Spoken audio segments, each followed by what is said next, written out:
हाँ, अब इधर ध्यान दीजिए। एल्कीन की समावयवता कल बताई थी आपको, उसमें कौन कौन सी बताई थी? स्थिति समावयवता, श्रृंखला, और तीसरा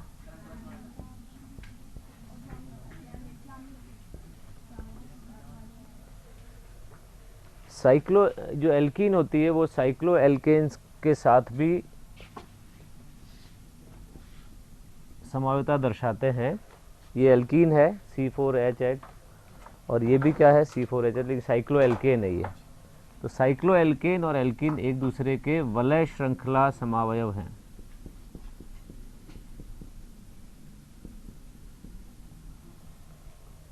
ये भी आप ध्यान रखिएगा। जितने कार्बन होंगे उतने ही कार्बन की वलय बनेगी और डबल बॉन्ड जो है वो नहीं होगा। द्विबंध इसमें ये क्या है, साइक्लो एल्केन है। एक पाइबंध जब साइक्लाइजेशन होता है, चक्रीयकरण होता है, तो एक पाइबंध कम हो जाता है। बनाने की विधियों में पहला मैंने आपको बताया था अल्कोहल का निर्जलीकरण।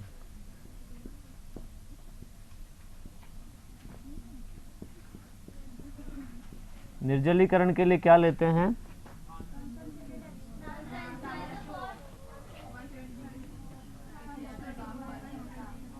सांद्र सल्फ्यूरिक अम्ल,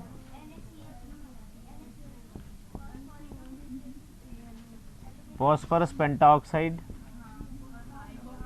फॉस्फोरिक अम्ल,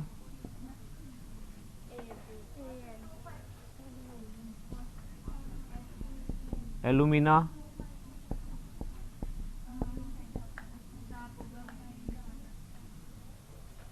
ये सब निर्जली कारक के रूप में काम में ले सकते हैं। स्लाइड्स आगे बढ़ा दें।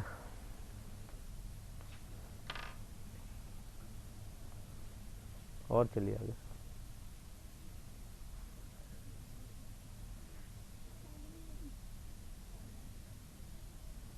चलिए आगे चलिए और चलिए।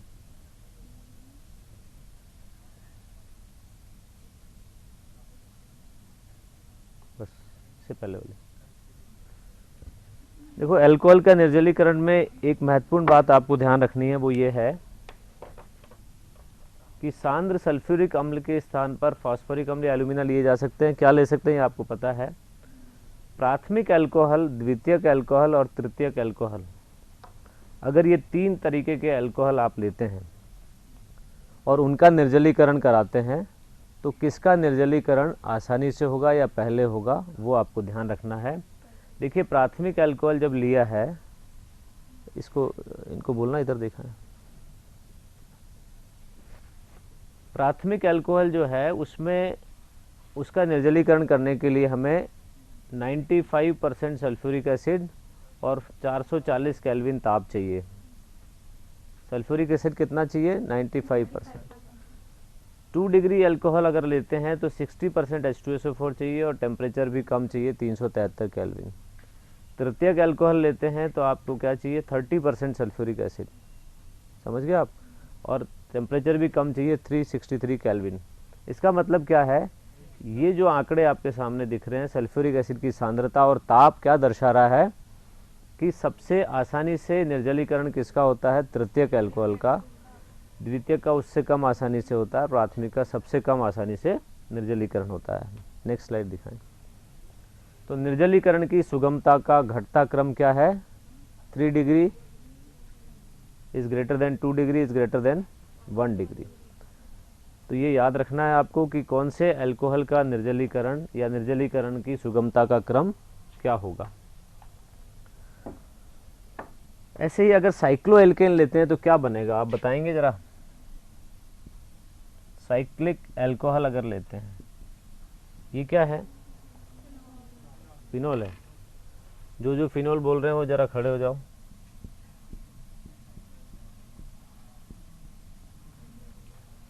फिनोल किस किस ने बताया है? क्या ये फिनोल? क्यों नहीं है फिनोल? इसलिए आप जब भी लिखें वलय बनाते हैं तो ध्यान रखना कि अगर आप बेंजीन बताना चाहते हो या फिनोल बताना चाहते हो तो अंदर या तो रिंग बनाइए, वलय बनाइए, या फिर बंद दिखाइए एकांतर क्रम में, क्योंकि वो यहाँ नहीं दिखाए हैं इसलिए ये साइक्लोहेक्सेनॉल है। क्या है ये? साइक्लोहेक्सेनॉल।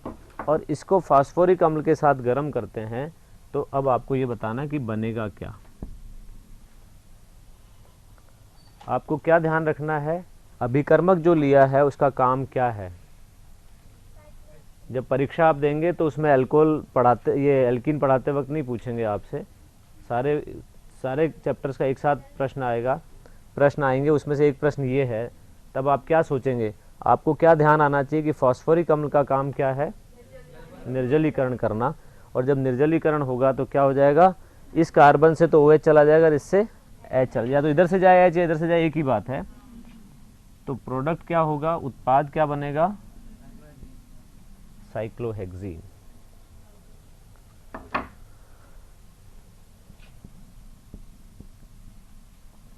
साइक्लोहेक्सीन इसमें उत्पाद बनेगा।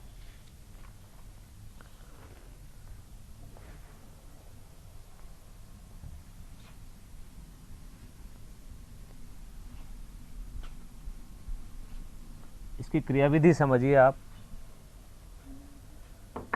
मान लीजिए एक अल्कोहल लिया आपने, तृतीयक अल्कोहल है वो,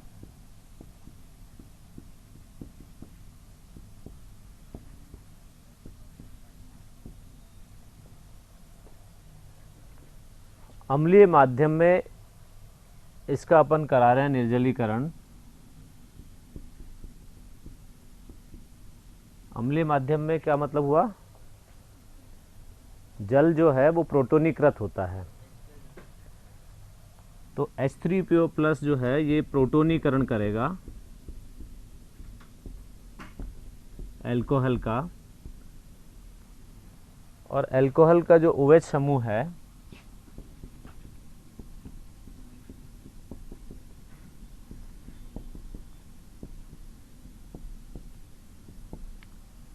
प्रोटोन यानी H प्लस, प्रोटोन का मतलब मैंने आपको बताया था जब क्रियाविधि समझाई थी, ये H प्लस, ये कहाँ जुड़ गया, इस OH से, इस ऑक्सीजन से जुड़ गया, तो वो क्या बन जाएगा, OH2 प्लस।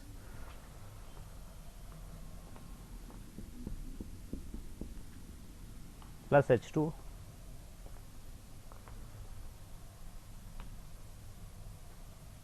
दूसरे पद में क्या होता है, इसमें से जब ये ऑक्सीजन धन आवेशित हो जाता है, ऑक्सीजन कैसा है, ऋण विद्युतीय तत्व है, और इस पर कैसा आवेश है, धन आवेश, तो ऐसी स्थिति में क्या होगा,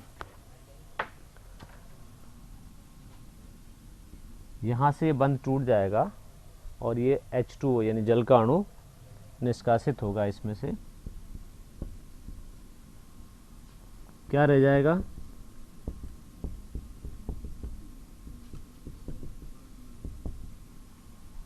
कार्बोनियम आयन। Carbonium ion. तीसरे पद में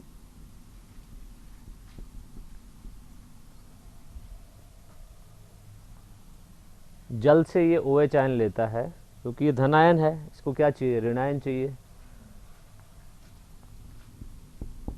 मैं इधर इसलिए लिख रहा हूं कि आपको दिख जाए, नीचे नहीं लिखा है।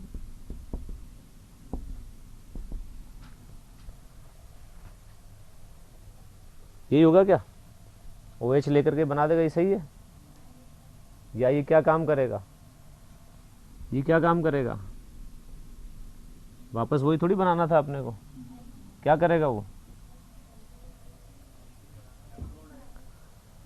एल्कीन तो बनाना भी तो पता है आपको, लेकिन होगा क्या इसमें, ये प्रोटोन को हटाने का काम करेगा, H2, प्रोटोन को ले जाएगा यहाँ से, जो इसने दिया था ना यहाँ पर, वो वापस लेके जाएगा, इस कार्बन से एक हाइड्रोजन को हटा देगा, तो ये CH2 रह जाएगा, और यहाँ क्या आ जाएगा, द्विबंध, और साथ में क्या बन जाएगा, H3O प्लस।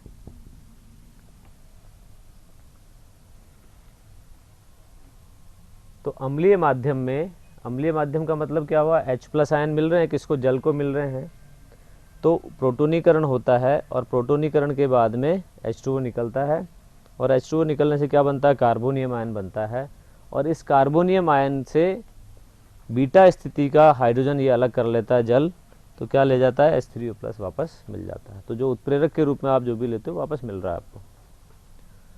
ये तो देखो एक सीधा साधा एग्जाम्पल है जिसमें आपको इधर से चाहे हाइड्रोजन को हटाओ, चाहे इधर से हटाओ, चाहे इसको हटाओ, एक ही बात है। इसको बीटा विलोपन भी कहते हैं।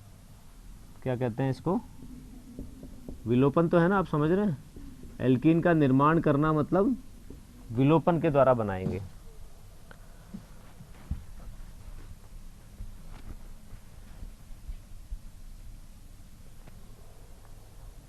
एक एग्जाम्पल लेते हैं, उदाहरण अपन लेते हैं 1-ब्यूटेनॉल का। ध्यान दीजिएगा आप इसमें, यह है 1-ब्यूटेनॉल।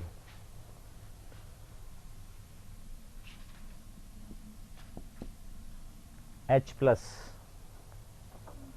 क्या होगा? प्रोटोनीकरण हो जाएगा। क्रियाविधि वही है जो अपन ने लिखी थी उधर।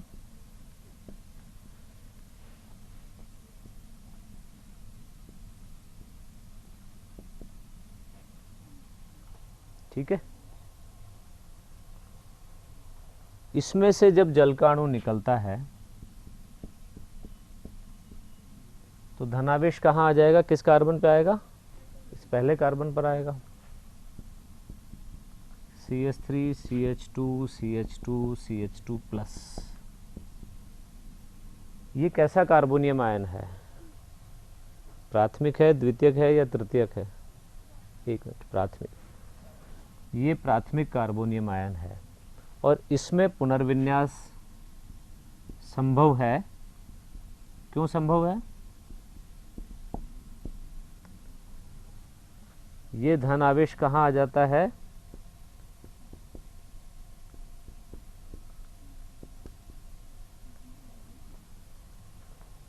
कहाँ आ गया धन आवेश? इसको कहते हैं पुनर्विन्यास। धन आवेश कहाँ चला गया है? प्राथमिक की जगह द्वितीयक स्थिति पर। ये द्वितीयक है और आप ये जानते हैं कि द्वितीयक कार्बोनियम आयन प्राथमिक की अपेक्षा स्थायी होता है। इसी कारण से ये पुनर्विन्यास होता है, अन्यथा नहीं होता।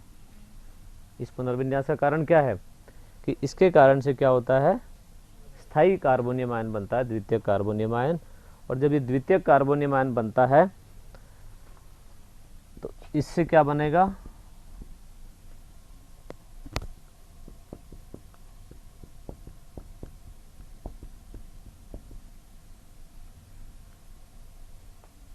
To butene.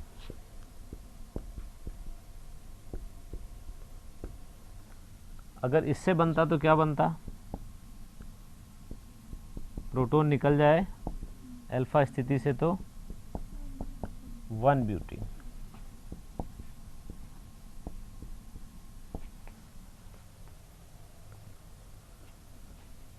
ये कम स्थायी है, ये अधिक स्थायी है, लेकिन दोनों ही, क्योंकि ये बनता है उसके बाद ये बनता है, स्थायी में परिवर्तित होता है, तो ज़्यादा मात्रा इसकी बनती है क्योंकि ये स्थायी कार्बोनियम आयन से बन रहा है, और इसकी कम मात्रा बनती है क्योंकि ये कम स्थायी कार्बोनियम आयन से बन रहा है।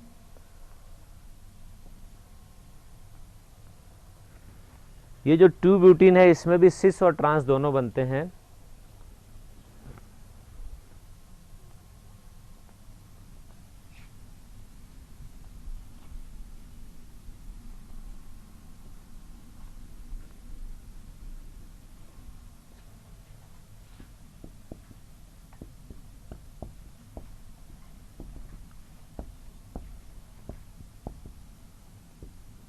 ये सिस है और ट्रांस 2 ब्यूटीन।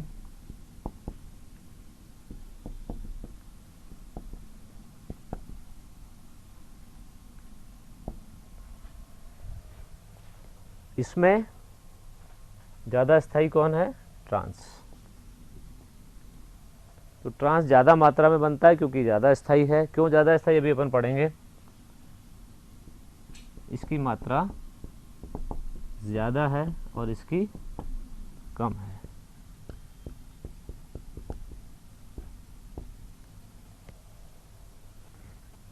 तो ट्रांस 2 ब्यूटीन बनता है 80%। उसमें भी ज़्यादा कौन सा होता है? ट्रांस होता है और सिस कम मात्रा में बनता है। नेक्स्ट स्लाइड दिखा दें।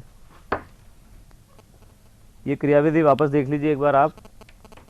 तृतीयक अल्कोहल का प्रोटोनीकरण हो रहा है पहले, प्रोटोनीकरण से ये OH ग्रुप किस में बदल गया, OH समूह OH2 प्लस में, और ये जो OH2 प्लस है और जल बन गया साथ में। OH2 से जल का निष्कासन होगा, क्योंकि जब ये धनावेशित ऋण विद्युतीय तत्व पर धनावेश होता है तो ये बंध टूटने का प्रयास करता है, टूट जाता है और कार्बोनियम आयन बनता है। स्थायी कार्बोनियम आयन है तृतीयक, इसलिए पुनर्विन्यास की कोई बात नहीं है यहाँ पर। और इस कार्बोनियम आयन पर यहाँ से क्या होगा, ये H2O इसमें से प्रोटॉन को हटाएगा, यहाँ से अल्फा स्थिति बीटा स्थिति से इस प्रोटॉन को हटाएगा तो क्या बन जाएगा, एल्कीन बन जाएगा। नेक्स्ट स्लाइड दिखाएं। ये जो अभी बताया आपको, 1 ब्यूटेनॉल से प्रोटोनीकरण हुआ पहले, प्रोटोनीकरण के बाद में जल का अणु निकला, प्राथमिक कार्बोनियम आयन बना जो कम स्थायी होता है, इसमें पुनर्विन्यास की संभावना है। द्वितीयक कार्बोनियम आयन बन गया तो इससे बनता 2 ब्यूटीन, और अगर यही बनता तो बनता 1 ब्यूटीन, लेकिन इसकी कम मात्रा होती है, उसकी ज़्यादा मात्रा होती है। Next slide. इसमें सिस 2 ब्यूटीन जो है वो कम मात्रा में बनता है और ट्रांस 2 ब्यूटीन ज़्यादा मात्रा में बनता है, क्योंकि ज़्यादा स्थायी होता है। स्थायित्व का ये कारण क्या है ये अभी देखेंगे अपन। नेक्स्ट, तो पहली विधि हुई अल्कोहल का निर्जलीकरण, दूसरा है विहाइड्रोहेलोजनीकरण।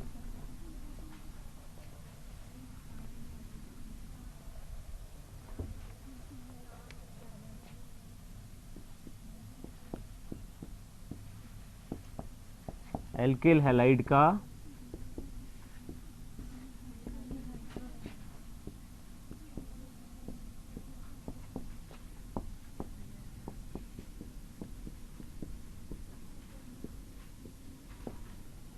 विहाइड्रोहेलोजनीकरण का मतलब है कि इस अभिक्रिया में RH से क्या निकलेगा, हाइड्रोजन और हेलोजन, तो इसको कहते हैं विहाइड्रोहेलोजनीकरण। इसको कराने के लिए क्या लेते हैं, अल्कोहलिक KOH का उपयोग करते हैं, जैसे CH3 CH2Cl, ये क्या है, एल्किल हैलाइड है। अल्कोहलिक KOH से जब क्रिया होती है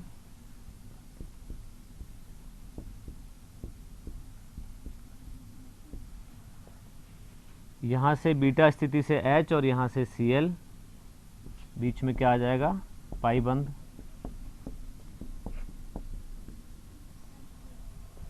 ये भी बीटा विलोपन कहलाता है, बीटा एलिमिनेशन।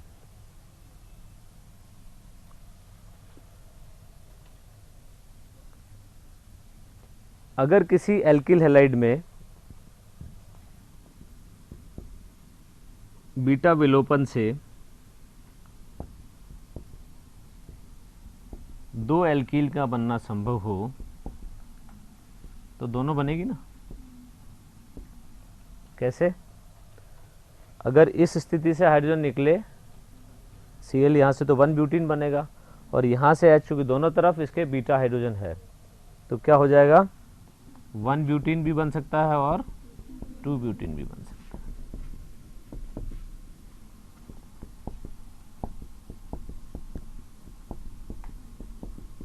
1 ब्यूटीन और 2 ब्यूटीन।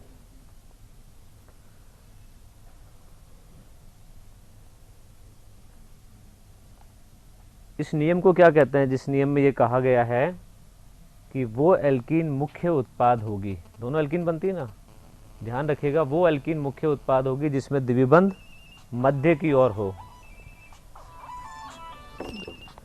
जिसमें द्विबंध मध्य की ओर हो, यानी बीच की ओर हो, ये मुख्य उत्पाद होती है। यानी 2 ब्यूटीन जो होती है वो मुख्य उत्पाद होती है।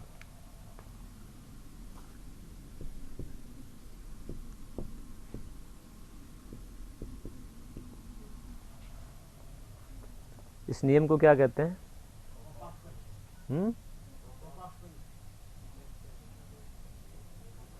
कुछ और नाम है क्या, स्विच ऑफ कर दीजिए, स्विच ऑफ कर दीजिए।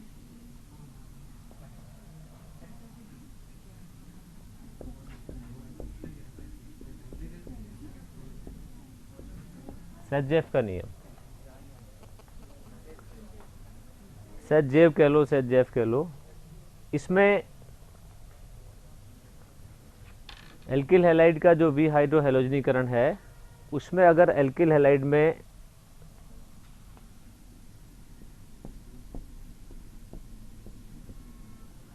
क्रम ये ध्यान रखना आप कि जो 3 डिग्री होता है, अगर हैलोजन 3 डिग्री कार्बन से जुड़ा हुआ है यानी तृतीयक एल्कोहल है, तो उसका निष्कासन सुगमता से होता है, 2 डिग्री का उससे कम और 1 डिग्री का उससे कम सुगमता से होता है। इसी प्रकार से अगर हैलोजन, अगर डिफरेंट हैलोजन लेते हैं आप, तो आयोडो को हटाना ज़्यादा आसान है Br की अपेक्षा, और Br को हटाना Cl की अपेक्षा ज़्यादा आसान।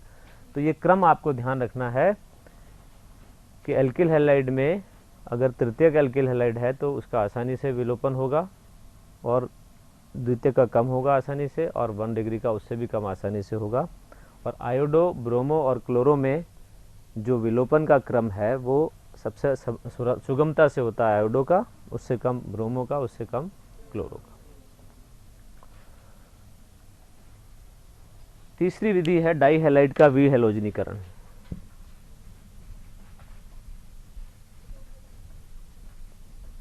देखिए, वी हाइड्रो हैलोजनीकरण के लिए हमने काम में लिया एल्कोहलिक KOH, और एल्कोहलिक KOH के अलावा हम सोडामाइड भी यूज़ कर सकते हैं, सोडामाइड का उपयोग भी कर सकते हैं।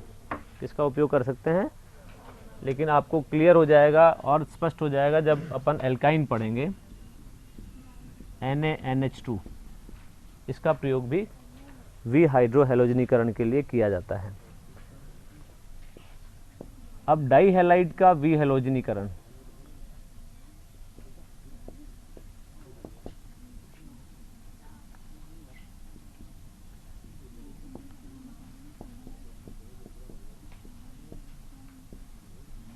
वी हैलोजनीकरण का मतलब केवल हैलोजन निकलना है, इसलिए वी हैलोजनीकरण शब्द यूज किया है।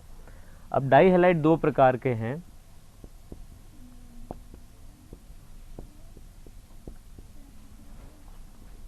ये एक जेम डाई हैलाइड है जिसमें दोनों हैलोजन किससे जुड़े हुए हैं, एक ही कार्बन से जुड़े हुए हैं, इसलिए इसको जेम डाई हैलाइड कहते हैं। इसकी क्रिया कराते हैं जिंक से, तो इसके 2 अणु क्रिया करते हैं, जैसे वुड्स अभिक्रिया आपने पढ़ी है वैसे ये होती है।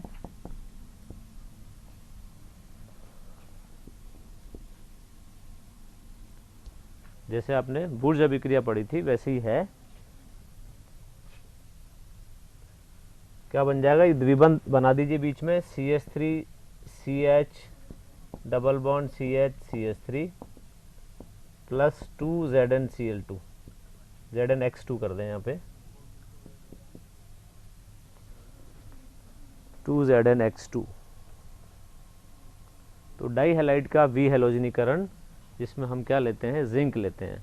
अगर यही जेम डाई हैलाइड की जगह विसिनल डाई हैलाइड हो, विसिनल समझते हो ना आप,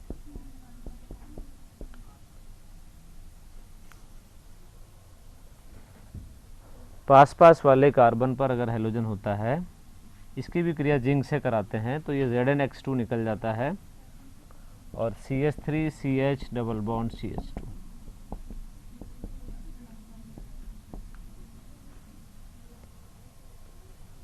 तो जेम डाइहैलाइड और विसिनल डाइहैलाइड की जब जिंक से क्रिया कराते हैं तो क्या होता है, वी हैलोजनीकरण होता है। वी हैलोजनीकरण से हमें क्या मिलता है, एल्कीन प्राप्त होती है। उनका नहीं होगा। वी हैलोजनीकरण तब संभव है ना जब पास पास में हो, या तो एक ही कार्बन पे हो या अगल बगल वाले कार्बन पर हो तो पॉसिबल। दूर होगा तो कैसे वी हैलोजनीकरण कराओगे, द्विबंध कहाँ आएगा, वो रिएक्शन नहीं होती है। नेक्स्ट स्लाइड दिखाएं। ये देखो, मैंने भी बताया था आपको, यदि किसी अभिक्रिया में एक से अधिक एल्कीन का बनना संभव हो तो सेटजेफ नियम के अनुसार मुख्य उत्पाद कौन सी एल्कीन होती है, जिसमें द्विबंध मध्य की ओर हो या उससे अधिक संख्या में एल्किल समूह जुड़े हो। एक ही बात है वो, अगर बीच में है द्विबंध तो एल्किल समूह भी उससे ज़्यादा संख्या में जुड़े हुए होंगे। नेक्स्ट स्लाइड, और आगे चलें।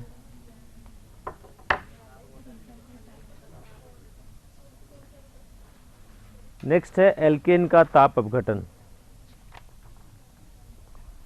पढ़ चुके हैं ना अपन, पढ़ाने की जरूरत नहीं है। 600 डिग्री ताप पर यानी उच्च ताप पर हवा की अनुपस्थिति में जब एल्केन को गर्म करते हैं तो एल्केन एल्कीन टुकड़े हो जाते हैं, एल्कीन भी बनती है, एल्केन भी बनते हैं। जैसे इसमें देखिए आप 4 कार्बन वाला एल्केन लिया, उच्च ताप है, हवा की अनुपस्थिति है, 1 ब्यूटीन बन रहा है, हाइड्रोजन निकल रही है। 2 ब्यूटीन बन रहा है तो भी हाइड्रोजन निकल रही है। अगर इसके 2 भाग हो गए, 2 कार्बन वाले, तो CH2 डबल बॉन्ड CH2 बन जाता है और इथेन बन जाता है। 3 कार्बन अलग हो गए, 1 कार्बन अलग है तो मेथेन और प्रोपीन बन गया। तो इस प्रकार से कई सारे उत्पाद इसमें मिलते हैं। तो एल्कीन का बनना एल्केन के ताप अपघटन से भी होता है। कौन सी विधि थी वहाँ पे, कौन सा रासायनिक गुण था? नंबर, मैं एल्केन में पूछ रहा हूँ, रासायनिक गुणों में कौन से नंबर पे था ये? छठा था। ठीक है, चलें आगे। नेक्स्ट लिखना है इसको, वापस दिखा दो।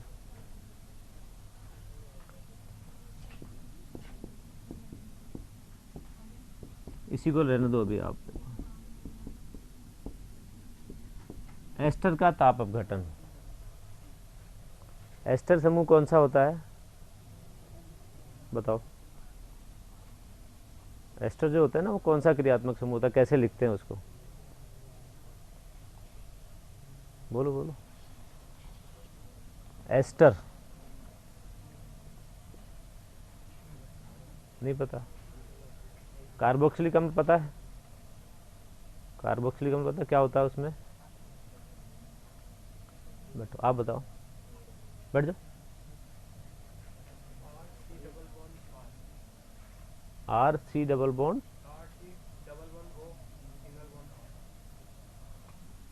RC डबल बॉन्ड OR, ऐसा? बैठो, तुम बताओ। हाँ ये, हाँ बताओ। हाँ ये सही है क्या एस्टर? कीटोन हो गया ये। एस्टर में क्या होता है? कुछ कमी है ना इसमें, वो कमी क्या दूर कर दो।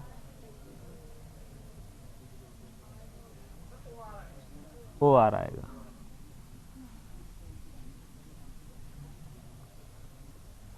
देखो कल एक बात हो रही थी, उसमें ये चर्चा हुई कि ये पढ़ा रहे हैं 12th क्लास के बच्चों को और पढ़ाई हो रही है 11th की। केमिस्ट्री में 11th का पढ़ा रहे हैं ना अभी। लेकिन आप जब नीट का एग्ज़ाम दोगे, AIEEE दोगे या IIT का जो भी एग्ज़ाम होता है वो दोगे, तो ये चैप्टर भी आएंगे ना, और वो आप भूलना चाहते हो, उसको दोबारा करना नहीं चाहते हो। जो बेसिक चीज़ें हैं 11th की, उसको करे बिना 12th का करना मुश्किल है। 12वीं कक्षा के जो चैप्टर आपको पढ़ने हैं वो तभी आपको पढ़ सकते हो जब इनका रिवीजन और साथ साथ, क्योंकि ये उस सिलेबस में है, जो भी इंजीनियरिंग प्री इंजीनियरिंग टेस्ट है या प्री मेडिकल टेस्ट है उनके सिलेबस में है, इसलिए इनको पढ़ना ज़रूरी है। तो इसको आप केयरलेसली नहीं पढ़ रहे हैं, आपको बहुत ध्यान से, क्योंकि ये नींव है, इसको मजबूत करेंगे आप तो आप आगे 12th का जब पढ़ोगे तो बहुत सुविधा से आसानी से पढ़ पाओगे। तो ये नहीं सोचना है कि आपको ये तो 11th में पढ़ा हुआ है, बड़ी बोरियत हो रही है। बाहर जो बैठे हुए हैं दूसरी जगहों पे बच्चे, वो ये सोचते हैं तो 11th का पढ़ा रहे हैं। ये 12th को पढ़ाने के लिए क्लास नहीं लगी है, ये क्लास लगी है प्री इंजीनियरिंग टेस्ट और प्री मेडिकल टेस्ट जो भी बच्चे दे रहे हैं उनके लिए। समझ गए आप? तो पूरा ध्यान, कंसंट्रेशन यहाँ भी रखनी है, कोई ऐसा नहीं कि ये वेस्ट पढ़ाई हो रही है।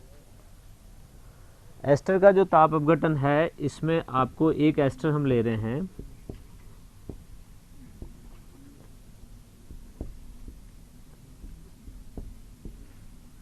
ये एक एस्टर है, इसका IUPAC में नाम भी किसी को बताना है। अब तो मैंने R हटा दिया है, एल्किल समूह भी लगा दिया और ये भी लिख दिया। आप बताइए कि इसको कहते क्या है IUPAC में? जिसको आता है वो हाथ खड़ा कर ले अपना। इसका मतलब आप नोमेनक्लेचर को नहीं कर रहे हो घर पे।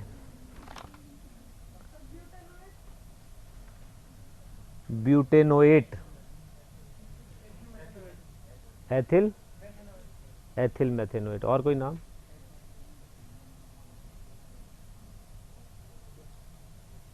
आता है? बोलो बोलो, गलत बोलना है, बोलो। आप दोनों ने गलत बोला है, वो भी गलत बोलने की हिम्मत रखते हैं, आप भी गलत बोलिए, बोलिए तो सही। एथिल मेथेनोएट, ठीक है। और अब मेरी बात सुनिए, आपने मेथिल एथेनोएट बोला या एथिल मेथेनोएट बोला? कुल कार्बन गिन लीजिए, आपने कितने बोले? एथिल के 2 और मेथेन का 1, 3 हुए। इसमें कितने दिख रहे हैं? तो गलती कर रहे हैं ना आप। Ethyl ethanoate. अब आज के बाद आप इसको समझ लेना कि एस्टर्स का जो नामकरण करते हैं एस्टर का, वो बहुत आसान है, आपको बहुत अच्छे तरीके से आता है, क्योंकि आप प्रैक्टिस नहीं करते हो इसलिए भूल जाते हो। तो अभी आपको ये देख के आपने अपने दिमाग को जब इस्तेमाल किया तो गलत किया, और जब गलती करोगे तो फिर सुधार भी संभव है उसमें। अब इसमें जब इसका नामकरण लिखा है तो अगर सामान्य तौर पर लिखते हैं तो होता है इसका नाम एल्किल एल्केनोएट।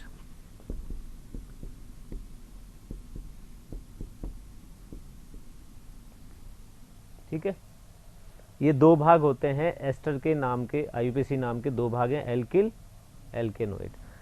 एल्क शब्द 2 जगह आ रहा है, यहां भी और यहां भी। एक उसने यूज किया ब्यूटेनोएट, उसने ये नहीं देखा कि कार्बन श्रृंखला को बीच में तोड़ने वाली ऑक्सीजन यहाँ है। ठीक है ना, इसका मतलब 2 तरीके के एल्किल समूह है, एक में 2 कार्बन है और दूसरे में भी 2 कार्बन। अब यहाँ तो आप एथिल एथेनोएट बोलोगे चल जाएगा, ठीक है ना, लेकिन जब हम ये पूछें आपसे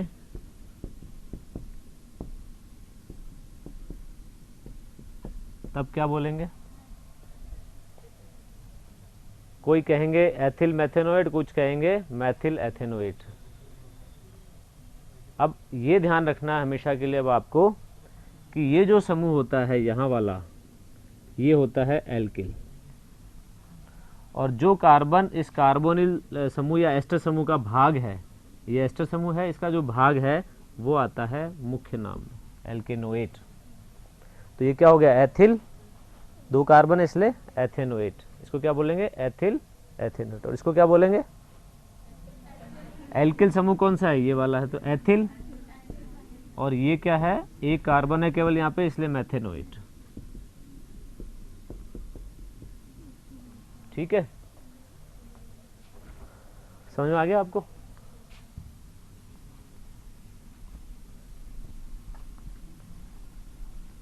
एनहाइड्राइड समझते हैं आप? एनहाइड्राइड क्या होते हैं? हालांकि ये चर्चा यहाँ नहीं करनी अपने को, लेकिन मैं फिर भी आपकी नॉमेनक्लेचर की जानकारी के लिए बता रहा हूँ। एनहाइड्राइड जो होता है वो कैसा होता है? अम्ल का व्युत्पन्न है, वो भी एक। एनहाइड्राइड क्या है? अम्ल का व्युत्पन्न है।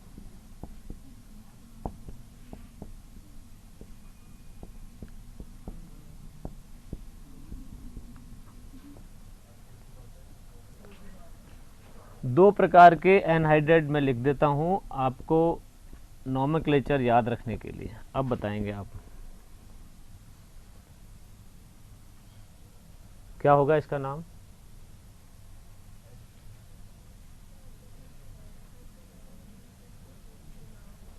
आईयूपीएसी में क्या लिखते हैं वो बता दीजिए, एल्किल शब्द यूज करते हुए। यहाँ के कार्बन की संख्या को गिनिए मत। जैसे ये एल्किल एल्केनोएट बोला था सामान्य नाम, वैसे इसका क्या होगा?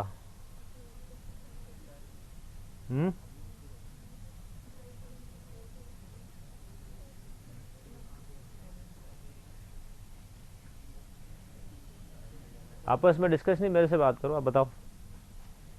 हाँ गलत होगा, बताइए, आप बताइए। Ethyl anhydride. किसी को नहीं आता है? गलत है, और बताएं।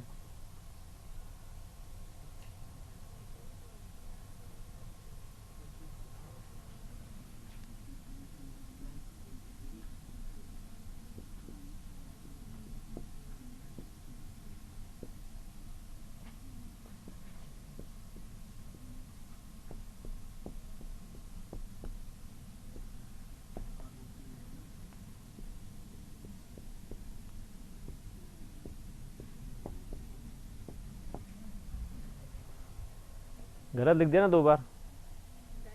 सही लिखा है, एल्केनोइक एल्केनोइक एनहाइड्राइड। यहाँ ध्यान ध्यान ये रखना है आपको, इसके दो भाग हैं क्योंकि ऑक्सीजन से ये कार्बन श्रृंखला टूटी हुई है। इसमें 2 कार्बन है और इसमें भी, लेकिन दोनों में कार्बन की संख्या, दोनों भागों में कार्बन की संख्या बराबर है, इसलिए एक को छोड़ देंगे। क्या लिखेंगे? Ethanoic anhydride. क्या लिखेंगे?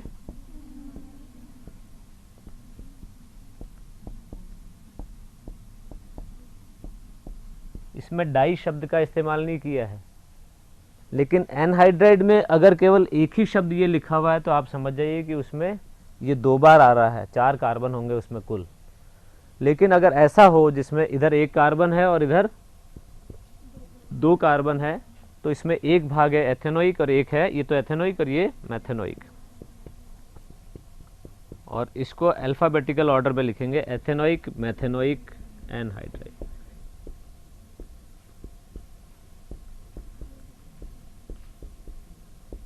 समझ गए आप? 2 बार एल्केनोइक एल्केनोइक कब इस्तेमाल करना है? जब कार्बन की संख्या में अंतर हो, तब तो आपको दोनों दर्शाने पड़ेंगे, और अगर नहीं है अंतर तो केवल एक लिखना है। उसी से ये जाहिर हो जाएगा कि इसमें दोनों तरफ 2-2 कार्बन है। याद रहेगा दोनों का नोमेनक्लेचर। अब देखिए, एस्टर का जब ताप अपघटन कराते हैं तो एस्टर को गर्म करना पड़ता है। ताप उच्च होता है, करीब 500 डिग्री सेल्सियस। इससे बन जाता है CH2 डबल बॉन्ड CH2 यानी एथीन और एसिटिक अम्ल। मतलब ये देखिएगा आप इधर, ये जो एल्किल समूह है इसका नाम क्या था? Alkyl alkanoate, ethyl ethanoate. जो ऑक्सीजन से जुड़ा हुआ एल्किल भाग है वो एल्कीन में बदल जाता है। ये जो एल्किल भाग है ये किस में बदल गया? एल्कीन में बदल गया। यहां अगर 3 कार्बन होते तो 3 कार्बन वाला एल्कीन बन जाता। इधर वाले भाग से कोई मतलब नहीं है, ये केवल कार्बोक्सिलिक अम्ल में बदलेगा। कैसे होता है?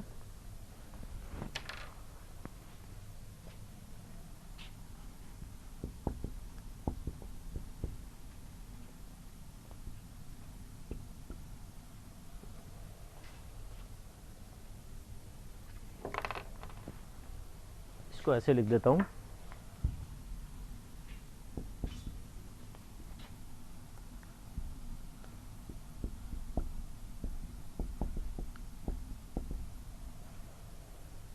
ये किसको लिखा है हमने? इसको ऐसे लिखा है। विलोपन होगा, ताप अपघटन होगा तो क्या होगा? इस कार्बन से ये वाला भाग पूरा और इस कार्बन से ये हाइड्रोजन, द्विबंध कहाँ आएगा? क्या बना? CH2 double bond CH2। ये क्या बन गया? एसिटिक अम्ल। तो इस प्रकार से विलोपन होता है ताप अपघटन के द्वारा। एस्टर का ताप अपघटन हो गया तो एल्किल समूह जितने कार्बन वाला होगा उतने ही कार्बन वाला एल्कीन प्राप्त होगा। मान लीजिए यहां पर वो होता CH3 तो क्या बन जाता? प्रोपीन बन जाता, हाइड्रोजन यहीं से निकलता। नेक्स्ट स्लाइड दिखा दीजिए। ये एस्टर का ताप अपघटन है। एस्टर का नामकरण भूलना मत, क्योंकि एग्जाम में, परीक्षा में आएगा, एथिल एथेनोएट से एथीन कैसे प्राप्त करोगे? एथिल एथेनोएट से एथीन कैसे प्राप्त करोगे? तो जब ये सूत्र आएगा तभी तो आप उसका ताप अपघटन कर पाओगे। का आंशिक आंशिक हाइड्रोजनीकरण, एल्काइन का आंशिक हाइड्रोजनीकरण।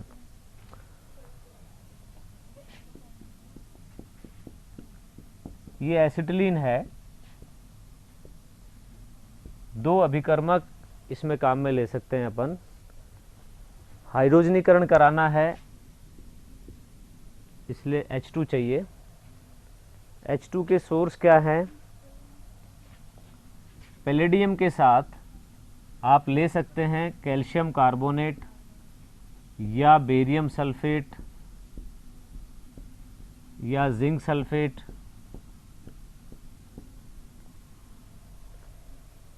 ये जो आप लेते हैं साथ में, पैलेडियम उत्प्रेरक क्या काम करता है, अगर केवल पैलेडियम लेते हैं तो ये 2 हाइड्रोजन देने के बाद में और आगे बढ़ जाएगा और एल्केन बन जाएगा, लेकिन हमें कहाँ तक रुकना है, यहीं तक रुकना है। तो इस पैलेडियम से हाइड्रोजन की जो उत्पत्ति हो रही है उसको रोकना है, केवल इतना ही चाहिए जब यहाँ तक पहुँच जाए, और आगे हमें नहीं जाना है। इसलिए हम क्या करते हैं, ये उत्प्रेरकीय विष के रूप में ये इसको रोकते हैं, इससे हाइड्रोजन के उत्पादन को। तो कैल्शियम कार्बोनेट, बेरियम सल्फेट या जिंक सल्फेट यदि अपन लेते हैं तो ये उत्प्रेरकीय विष का काम करते हैं, कैटालिटिक पॉइजन का काम करते हैं, इसलिए यह अभिक्रिया एल्केन तक नहीं पहुंच पाती है, एल्केन तक नहीं। अगर नहीं रोकेंगे तो यह अभिक्रिया आगे बढ़ जाएगी। इसी प्रकार से आप ले सकते हो सोडियम द्रव अमोनिया, और इसके द्वारा भी हमको क्या मिलती है, एल्कीन मिलती है। लेकिन फर्क क्या है इन दोनों अभिक्रियाओं में, ये जो उत्प्रेरकीय विष के रूप में जब लेते हैं तो इसको लिंडलार अभिकर्मक कहते हैं, लिंडलार उत्प्रेरक।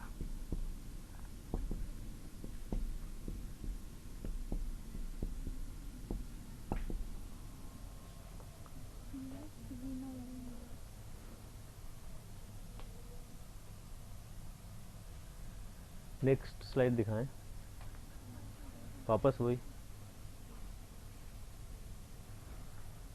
इसमें क्या है, यदि अपन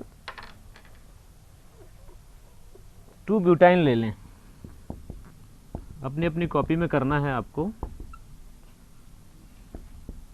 2 ब्यूटाइन से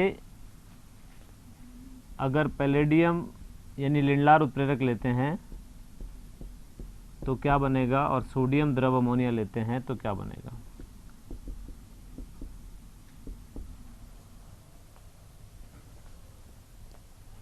यहाँ आपको ध्यान रखना है कि जब पैलेडियम से हाइड्रोजनीकरण कराते हैं, यानी पैलेडियम के साथ में लिंडलार उत्प्रेरक लेते हैं, ये लिंडलार उत्प्रेरक मतलब पैलेडियम के साथ में या तो कैल्शियम कार्बोनेट होगा या बेरियम सल्फेट होगा, जिंक सल्फेट होगा, क्विनोलिन लवण होगा। तो ऐसी स्थिति में क्या होता है, उत्पाद जो बनता है वो सिस बनता है। जो 2 ब्यूटीन बनेगी वो सिस बनेगी। ध्यान रखना है आपको, याद रखना है आपको कि सिस 2 ब्यूटीन बनती है। लेकिन यदि आप सोडियम द्रव अमोनिया लेते हो तो यहाँ उत्पाद होती वही एल्कीन है, लेकिन ट्रांस होती है।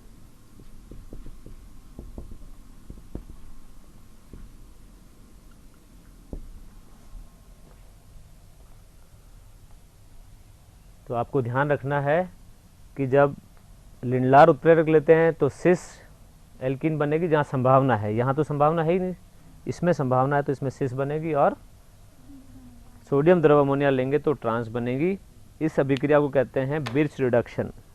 इसको कहते हैं सोडियम द्रव अमोनिया वाली जो अभिक्रिया है इसको कहते हैं बिर्च अपचयन।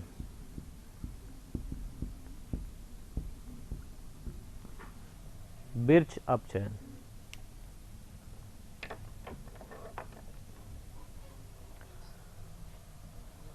अब आपको हमारा सवाल ये है कि आप इस विधि से आइसोब्यूटिलीन बनाइए ज़रा अपनी अपनी कॉपी में।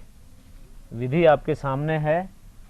क्या एल्कीन लिया, क्या एल्काइन लेंगे आप, कौन सा एल्काइन लेंगे कि आप आइसोब्यूटिलीन बना लें। क्या बनाना है आपको, जल्दी से करके बताइए ज़रा। आइसोब्यूटिलीन,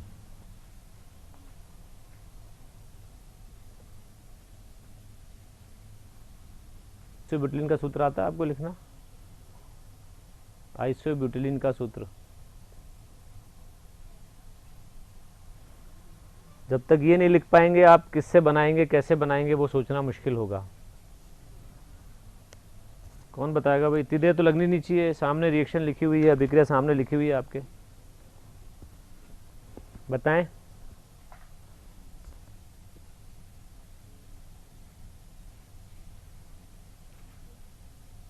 हाँ बोलिए, बोलो बोलो।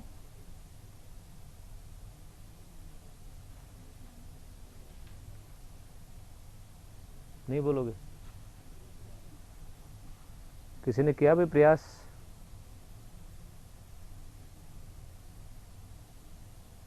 आइसोब्यूटिलीन बता दीजिए मुझे पहले, फिर अपन आगे बढ़ते हैं। आइसोब्यूटिलीन का सूत्र बताएं।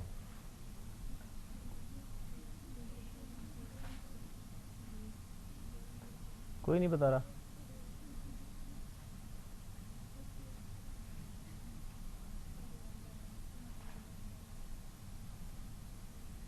आता है किसी को आइसोब्यूटिलीन का सूत्र? ये तो बता दो, नामकरण की बात है। नॉमिक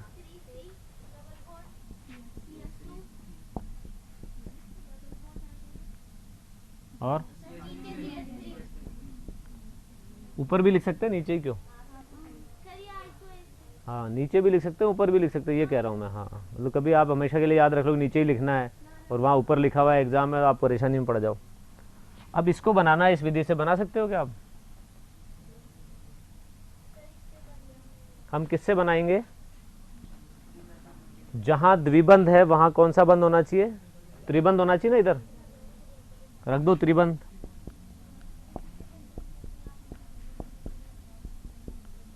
है क्या ये संभव? ये होता है क्या? तो इसका मतलब इस विधि से अपन क्या नहीं बना सकते हैं? आइसोब्यूटिलीन नहीं बना सकते। क्यों नहीं बना सकते? समझ में आया कि नहीं आया आपको? नहीं आया समझ में? इस अभिक्रिया में और इस अभिक्रिया के द्वारा बनाना है आपको। इस अभिक्रिया में आपको उत्पाद दिया हुआ, ये दे दिया इधर, ठीक है, ये दे दिया, ये दिया ना। अब जहां द्विबंध है वहां इसके क्रियाकारक में क्या होना चाहिए? जैसे बना रहे त्रिबंध होना चाहिए ना। यहाँ द्विबंध है, यहाँ क्या होना चाहिए? त्रिबंध होना चाहिए। जब आइसोब्यूटिलीन है यानी दो, इस कार्बन की दो संयोजकता, तो ये CH3 से जुड़ी हुई है, फिर तीन बंध और कैसे आ जाएंगे इसके पास में? आ सकते हैं कि 5 संयोजकता हो जाएगी कार्बन की? नहीं होगी ना, इसलिए इसका नहीं बन सकता।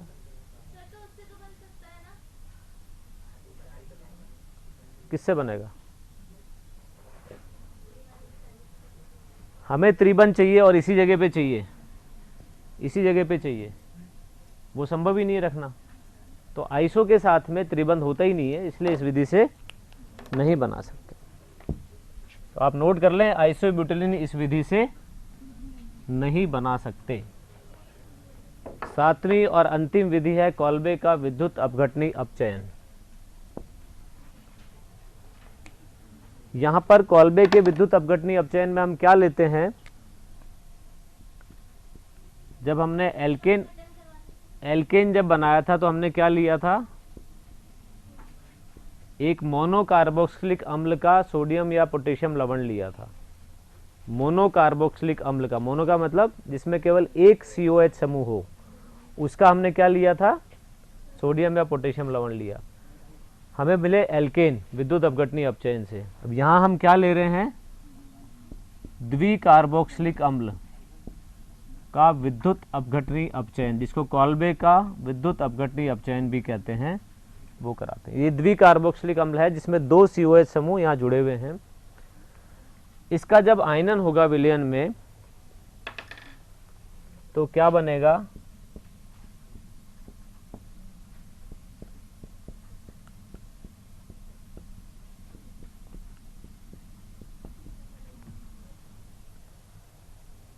साथ ही इसमें जल भी है, क्योंकि जलीय विलयन है इस अम्ल का।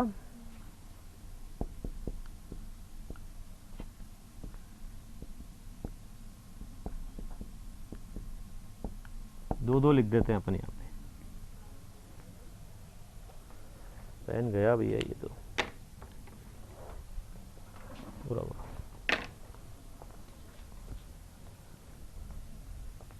ठीक है, जब आयनन होगा विलयन में, क्या ले रहे हैं ध्यान रखिए, एल्केन में तुलना कर रहे हैं। एल्केन में भी कॉल्बे का विद्युत अपघटनी अपचयन पड़ा था, एल्कीन में भी पढ़ रहे हैं, एल्कीन बनाने में भी पढ़ रहे हैं। तो यहाँ पर द्विकार्बोक्सिलिक अम्ल लेना पड़ेगा, और द्विकार्बोक्सिलिक अम्ल का पोटेशियम लवण लिया तो उसका आयनन इस प्रकार से होता है। जल का भी आयनन होकर इस प्रकार से OH आयन और H आयन उसमें मिलते हैं। अब एनोड पर क्या होगा और कैथोड पर क्या होगा?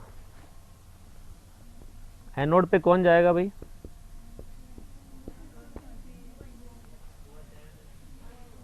ये नहीं जाएगा?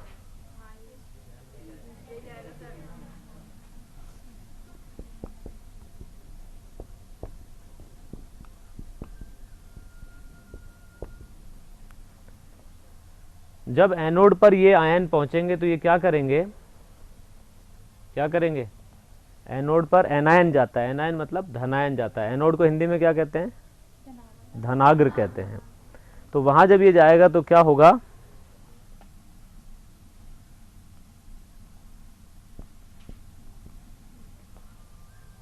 दो इलेक्ट्रॉन वहां पर देगा, एक इधर से और एक इधर से। तो यहां क्या रह जाएगा? CH2CO एक इलेक्ट्रॉन, CH2CO मूलक बन जाएगा। क्या बन जाएगा? मूलक। अब इसमें क्या होता है? एनोड पर ही इसका समांश विखंडन होता है। यहाँ से एक इलेक्ट्रॉन इसके पास चला गया, एक इधर चला गया, इस इलेक्ट्रॉन के साथ मिलकर के वो क्या बना देगा? Carbon dioxide. तो हमें क्या मिल जाएगा? CH2 double bond CH2 plus CO2। CO2 भी कितनी? 2।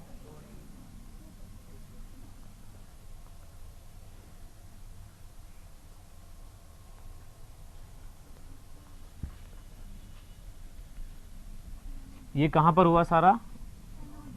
एनोड पर हुआ। एनोड पे हमें एल्कीन प्राप्त हो गई। यही तो बनाना चाह रहे थे। लेकिन कैथोड पे भी देख लीजिए क्या होता है।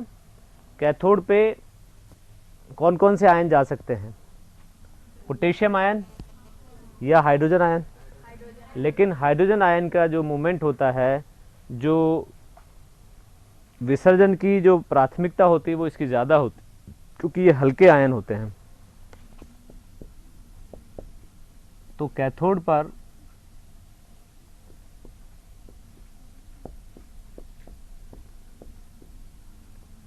H+ आयन जाएंगे। कितने? 2। 2 इलेक्ट्रॉन ग्रहण करेंगे और क्या बना देंगे?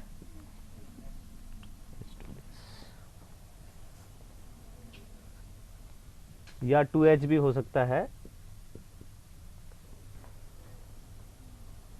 तो इस प्रकार से एनोड पर हमें एल्कीन प्राप्त होती है। ध्यान क्या रखना है आपको कि जब आप एल्केन से कर रहे थे, एल्केन जब बना रहे थे, तो एल्केन बनाते वक्त आपने मोनोकार्बोक्सिलिक अम्ल का सोडियम या पोटेशियम लवण लिया था। यहाँ पर आपको द्विकार्बोक्सिलिक अम्ल लेना है। क्रियाविधि वैसे की वैसे ही है। इसी प्रकार से ये आयन बनता है, इलेक्ट्रॉन देता है, फिर मूलक बनता है, मूलक से फिर फाइनली उसमें एल्केन और इसमें एल्कीन बनता है। तो कुल 7 विधियां हो गई। जल्दी से कोई एक सज्जन खड़े हो जाएं और बता दें कि 7 विधियां कौन कौन सी हमने पढ़ी है, याद की है अभी। सज्जनों को बोला इसलिए आप नहीं बताओगे ऐसा? कोई भी बता सकता है। क्लास में पढ़ने वाले सब बराबर हैं। कोई भी बता दे जरा जल्दी से। नेक्स्ट स्लाइड दिखा दें। और आगे बैक चलिए। हाँ बस बस, हाँ उससे पीछे जल्दी बताएं भी, फटाफट रिवीजन करना है। 7 विधियां पढ़ी है आपने, 5 मिनट का काम है। आप जल्दी से बताएं, टाइम हो रहा है।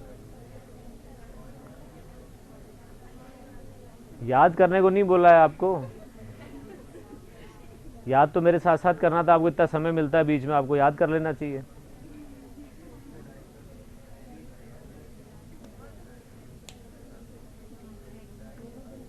तुम बता दो।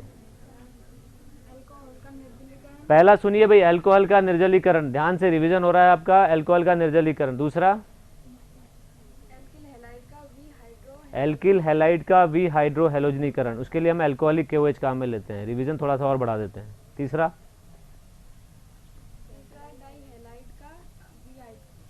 विहेलोजनीकरण। डाई हैलाइड का केवल विहेलोजनीकरण है, उसके लिए हम जिंक काम में लेते हैं। ठीक है, डाई हैलाइड का विहेलोजनीकरण। चौथा, बैठ जाओ तुम बताओ। हाँ चौथा बताओ।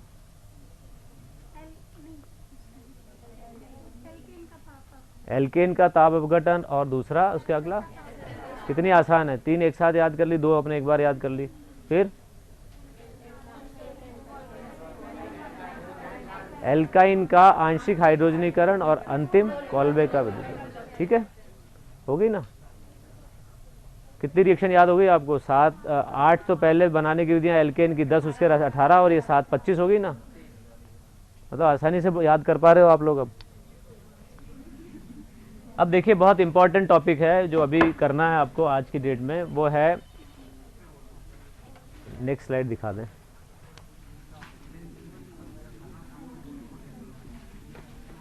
एल्कीन का स्थायित्व।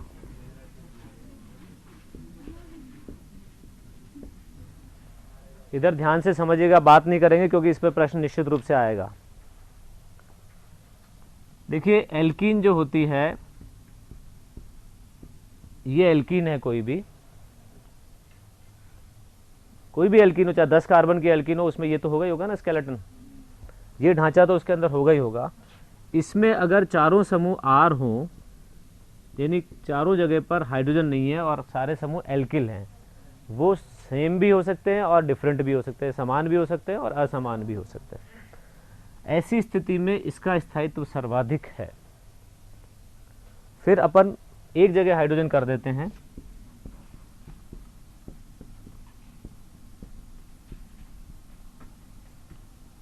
फिर क्या करते हैं, दो जगह हाइड्रोजन कर देते हैं,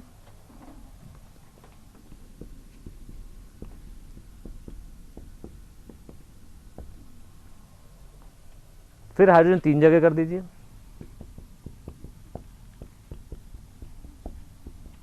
और फिर चारों जगह हाइड्रोजन कर दीजिए।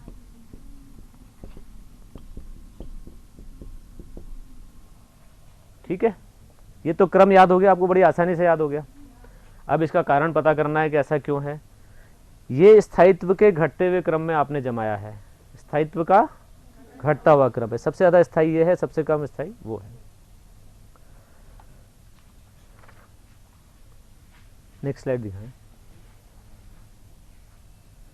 देखो एक एग्जाम्पल उदाहरण लिया है 1 ब्यूटीन का। 1 ब्यूटीन का हाइड्रोजनीकरण करा रहे हैं, और दूसरा लिया है सिस 2 ब्यूटीन का और ट्रांस 2 ब्यूटीन का हाइड्रोजनीकरण। इसमें सिस और ट्रांस में स्थायित्व किसका अधिक है वो भी बात आ जाएगी। ये ट्रांस है। देखिए इसमें क्या हो रहा है, कैमरे पे कोई नहीं है क्या, कैमरे पे कोई नहीं है।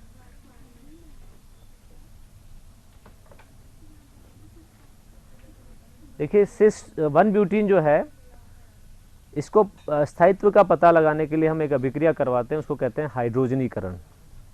ठीक है, हाइड्रोजनीकरण मतलब अपचयन करा रहे हैं। हाइड्रोजनीकरण कराएंगे तो क्या बनेगा, इसमें एल्केन बनेगा। 1 ब्यूटीन का उत्पाद क्या है, ब्यूटेन है, नॉर्मल ब्यूटेन। सिस 2 ब्यूटीन का उत्पाद भी क्या है, ब्यूटेन। ट्रांस 2 ब्यूटीन का उत्पाद भी क्या है, ब्यूटेन। सभी में उत्पाद समान है, ये भी ब्यूटेन है, ये भी ब्यूटेन है, ये भी ब्यूटेन है। एक क्रियाकारक भी समान है, हाइड्रोजन, एक क्रियाकारक भी इसमें समान है। उत्प्रेरक भी समान है क्योंकि हाइड्रोजन का स्रोत कौन है, प्लेटिनम है। अब आप देखिए कि इसमें 3 चीज समान हो गई, 1 2 3, और क्रियाकारक जो है वो डिफरेंट ले ली हमने, एल्कीन, क्योंकि हमें उसके स्थायित्व का पता करना है। इतनी बात आपके समझ में आ गई है या दोबारा बताऊं? देखिए हाइड्रोजनीकरण के द्वारा हम पता लगाएंगे कि किसका स्थायित्व अधिक है। तो इसमें एक चीज डिफरेंट है कि इस अभिक्रिया में जो निकलने वाली ऊष्मा है वो इसमें अलग है, इसमें अलग है और इसमें अलग है। ये माइनस का निशान ये बताता है कि ऊष्मा निकल रही है इस अभिक्रिया में, और सर्वाधिक ऊष्मा किसमें निकल रही है, 30.3 किलो कैलोरी 1 ब्यूटीन में, उससे कम इसमें निकल रही है और इससे कम ट्रांस 2 ब्यूटीन में निकल रही है। स्थितिज ऊर्जा जो होती है,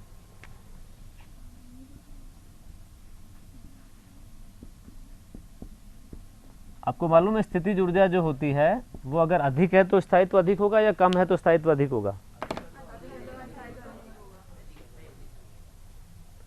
स्थितिज ऊर्जा यदि कम है तो स्थायित्व अधिक है। स्थितिज ऊर्जा और हाइड्रोजनीकरण ऊष्मा में ये संबंध है, याद क्या रखना है आपको, हाइड्रोजनीकरण ऊष्मा है ना, ये डेल्टा एच जो लिखा है, ये हाइड्रोजनीकरण ऊष्मा स्थितिज ऊर्जा के समानुपाती होती है, और ये विलोमानुपाती है स्थायित्व के।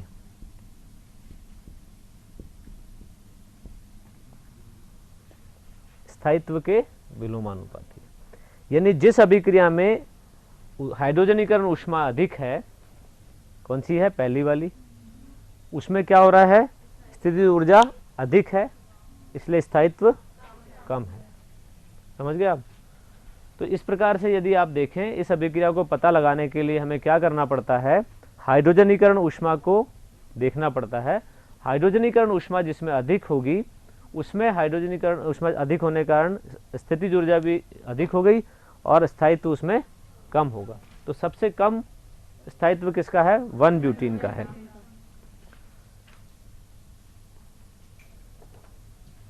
तो आपको इसमें अगर स्थायित्व का घटता हुआ क्रम पूछे तो आप क्या लिखेंगे, ट्रांस, फिर सिस और फिर 1-ब्यूटीन।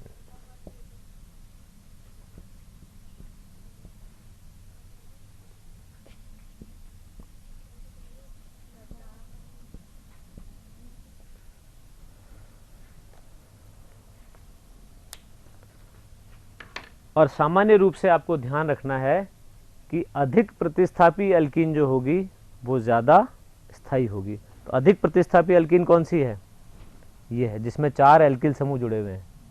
किससे जुड़े हुए हैं, द्विबंधित कार्बन से, ठीक है ना। इसमें 4 एल्किल समूह, उसमें 3 है, उसमें 2 है, उसमें 1 है। इसलिए स्थायित्व में आपको ध्यान रखना है कि स्थायित्व किसका अधिक होगा, जिसमें एल्किल समूह ज़्यादा जुड़े हुए हों, उसका स्थायित्व अधिक होगा। और इसका उल्टा क्रियाशीलता होगी। अगर आपसे क्रियाशीलता का क्रम पूछा जाए तो सबसे ज़्यादा क्रियाशील कौन होगा, ये, ठीक है ना।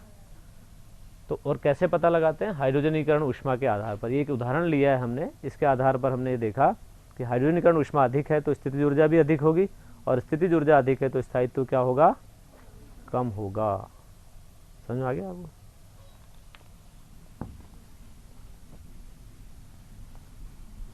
एल्कीन किस प्रकार की अभिक्रियाएं दर्शाते हैं, मैंने पहला चैप्टर पढ़ाया था आपको, तो बताया था, देख लीजिए। स्थितिज ऊर्जा, ये संबंध आप याद रखना, स्थितिज ऊर्जा is proportional to delta H, हाइड्रोजनीकरण ऊष्मा के समानुपाती है और स्थायित्व इसके विलोमानुपाती है, और यही सेटजेव नियम का आधार है।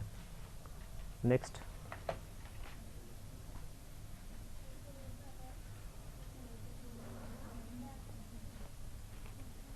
अब ध्यान दीजिएगा आप इधर, एल्कीन में क्या होता है, पाई बंद होता है। कौन सा बंद होता है, और ऐसा मानते हैं कि पाई बंद में समपार्श्वीय अतिव्यापन होता है, इसलिए ये इलेक्ट्रॉन थोड़े ढीले बंधे हुए होते हैं, इसलिए क्रिया में ये पहले भाग लेते हैं। कौन, पाई बंद के इलेक्ट्रॉन, और इसीलिए इसमें इसके प्रति कौन आकर्षित होगा, इसमें इलेक्ट्रॉन्स की अधिकता है, तो इलेक्ट्रॉन्स ने ही इसकी तरफ आकर्षित होगा। और अभिक्रियाएं कैसी होगी, जब पाई बंद होता है तो कैसी अभिक्रियाएं होती है, योगात्मक अभिक्रियाएं होती है। तो इसमें इलेक्ट्रॉन्स ने ही योगात्मक अभिक्रियाएं दर्शाई जाती हैं। तो एल्कीन की जो अभिलाक्षणिक अभिक्रिया है वो कौन सी है, इलेक्ट्रॉन्स ने ही योगात्मक अभिक्रिया, क्योंकि इनमें इलेक्ट्रॉन होते हैं जिनके कारण ये नाभिक स्नेही का व्यवहार दर्शाती है। ये खुद क्या है, नाभिक स्नेही है, तो जो इलेक्ट्रॉन स्नेही होगा वो इनकी तरफ आकर्षित होगा, योग हो जाएगा, क्योंकि पाई बंद टूट जाएगा, एक चीज़ यहाँ जुड़ जाएगी, एक चीज़ यहाँ जुड़ जाएगी, तो क्या होगा, योगात्मक अभिक्रिया होगी। क्रिया इलेक्ट्रॉन स्नेही के आक्रमण से शुरू होती है, इसलिए इलेक्ट्रॉन स्नेही योग कहते हैं। अगर नाभिक स्नेही के से शुरू होती है तो क्या कहते हैं, नाभिक स्नेही योग। किसमें होता है नाभिक स्नेही योग,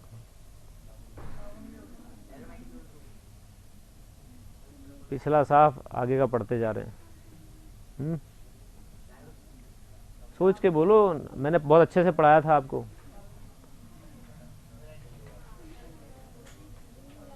योग तब होगा जब पाई बंद होगा ऐसे क्रियात्मक समूह में। ऐसा कौन सा क्रियात्मक समूह है जिसमें नाभिक स्नेही योग होता है, कार्बोनिल यौगिकों में। तो इसमें इलेक्ट्रॉन स्नेही योग होगा, और इलेक्ट्रॉन स्नेही योग के लिए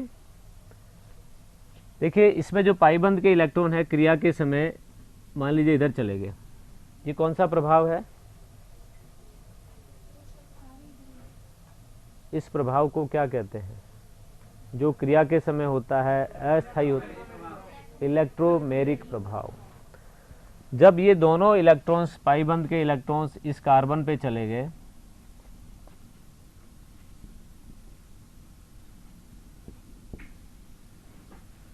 तो इस पर कैसा आवेश आ गया, इस पर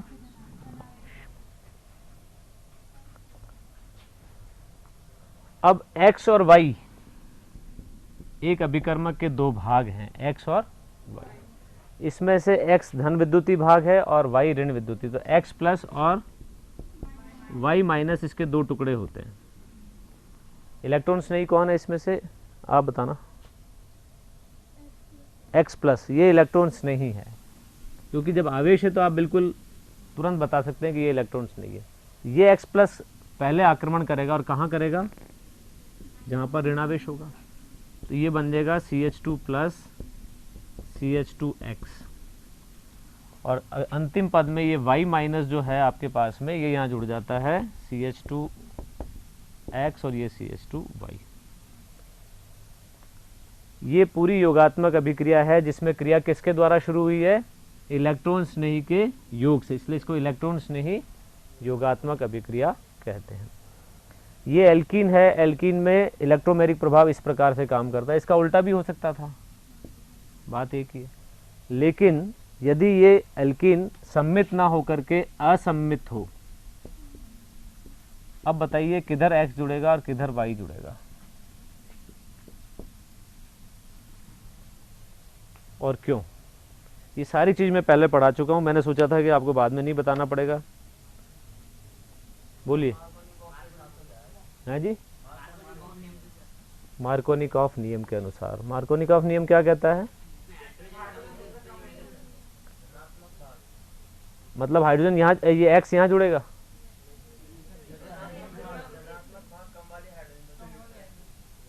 तो ये धनात्मक भाग ही तो बोल रहा हूं मैं, X यहाँ जुड़ेगा, ठीक है। ये तो मार्कोनिकॉफ नियम के अनुसार है। और मार्कोनिकॉफ का नियम, अच्छा इसमें बताइए कि इलेक्ट्रोमेरिक प्रभाव ऐसे काम करेगा या ऐसे काम करेगा,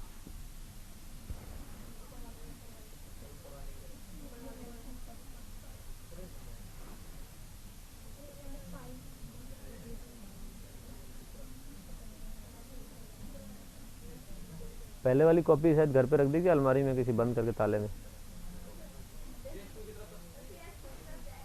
क्यों?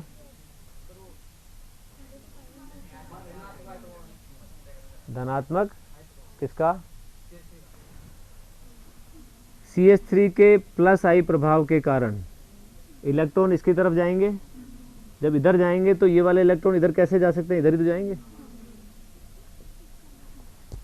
इसलिए इलेक्ट्रोमेरिक प्रभाव जब इस प्रकार से काम करेगा तो ये हो जाएगा CH3 CH CH2 माइनस और ये प्लस। इसलिए आपका जो X प्लस है वो कहाँ जाएगा,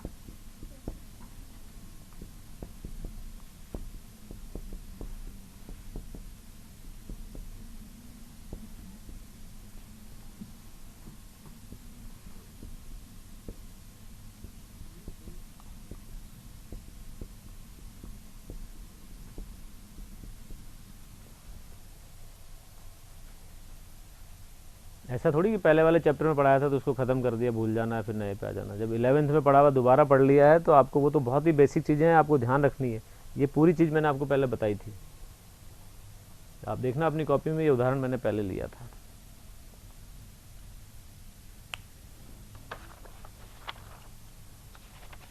नेक्स्ट स्लाइड दिखा दी। ये देखिए, इसमें इलेक्ट्रोमेरिक प्रभाव इधर है, इस पर ऋणावेश और इस पर धनावेश। कोई भी इलेक्ट्रॉन्स नहीं जो है X प्लस, वो कहाँ जाएगा, इस पर जाएगा, तो ये हो गया, और यहाँ पर Y माइनस जुड़ेगा। तो इस प्रकार से इलेक्ट्रॉन्स नहीं योगात्मक अभिक्रिया होती है। तो एल्कीन की जो अभिलाक्षणिक अभिक्रिया वो कौन सी है, याद रखिएगा, इलेक्ट्रॉन्स नहीं योगात्मक अभिक्रिया। Next slide. असम्मित एल्कीन अगर है तो उस पर योग कैसा होता है, इस प्रकार से होगा, क्योंकि मिथिल समूह का प्लस आई प्रभाव काम करेगा। यहाँ पर धन आवेश, यहाँ पर ऋण आवेश, और ये X प्लस जो है कहाँ जा रहा है, CH2 पर जा रहा है, और Y माइनस इस कार्बन पर। तो इस प्रकार से योग जो होगा वो मार्कोनिकॉफ नियम के अनुसार होता है। Next slide. अब ये जो आपने पढ़ा योग हो रहा है, एल्कीन की जो रासायनिक अभिक्रियाएं हैं वो कैसी हैं। एल्कीन की जो सामान्य या अभिलाक्षणिक अभिक्रियाएं आपसे पूछी वो कौन सी है, इलेक्ट्रॉन स्नेही योग। इलेक्ट्रॉन स्नेही योगात्मक क्यों है, ये आपको यहाँ दिख रहा है, क्योंकि इसमें इलेक्ट्रॉन्स हैं जो आगे होके भाग लेते हैं, जैसे पाई बंध के इलेक्ट्रॉन जो कमज़ोर बंधे हुए हैं, वीकली बॉन्डेड हैं, इसलिए इसमें इलेक्ट्रॉन स्नेही के आक्रमण से अभिक्रिया शुरू होती है। तो इलेक्ट्रॉन स्नेही योगात्मक अभिक्रिया इनमें होती है। अब जो रासायनिक गुण हैं वो कुल 19 हैं। कितने हैं? 19 हैं। तो आपको थोड़ा सा इनके जो टाइटल्स हैं वो ध्यान रखने हैं, बड़े आसानी से याद कर लेंगे आप। 19 अभिक्रियाओं से अगर नंबर देखेंगे तो घबराएंगे, लेकिन आपको उस अंक पे नहीं जाना है। इधर दिखा दीजिए। हाइड्रोजन का योग, X2 का योग, HX का योग, यानी द्विबंध पर योग होगा। किसका? H2 का, X2 का, HX का, NOCl का, HOCl का और H2SO4 का। ये 6 तो आप ऐसे ध्यान रखिए, H2, X2, HX, NOCl, HOCl और H2SO4, इनका योग समझते हो आप? द्विबंध पर दोनों कार्बन परमाणुओं पर कुछ इधर जुड़ेगा, कुछ भाग उधर जुड़ेगा। फिर है 4 अभिक्रियाएं हैं, हाइड्रोबोरीकरण, 3 अभिक्रियाएं ध्यान रखिए, हाइड्रोबोरीकरण, हाइड्रोफॉर्मलीकरण और हाइड्रोक्सिलीकरण। हाइड्रोबोरीकरण, हाइड्रोफॉर्मलीकरण, हाइड्रोक्सिलीकरण और ओजोनी अपघटन।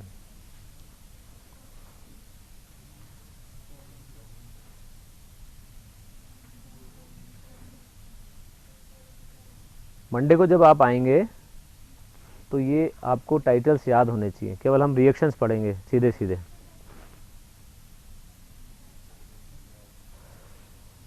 H2 का योग, X2 का योग, HX का योग, NOCl का योग, HOCl का योग, H2SO4 का योग। हाइड्रोबोरीकरण, हाइड्रोफॉर्मलीकरण, हाइड्रोक्सिलीकरण, जितनी देर में आपने लिखा उतनी देर में याद कर लेते आप, है ना। चलिए नेक्स्ट स्लाइड दिखाइए।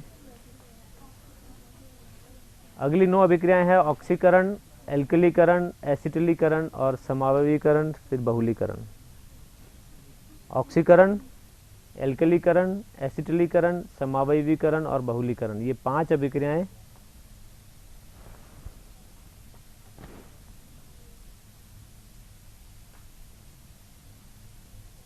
और उसके बाद में है प्रतिस्थापन, विशेष, फिर दहन और कार्बीन का योग।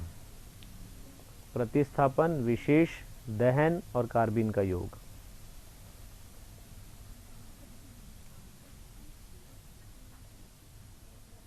सर आ रहे सर, पीछे पीछे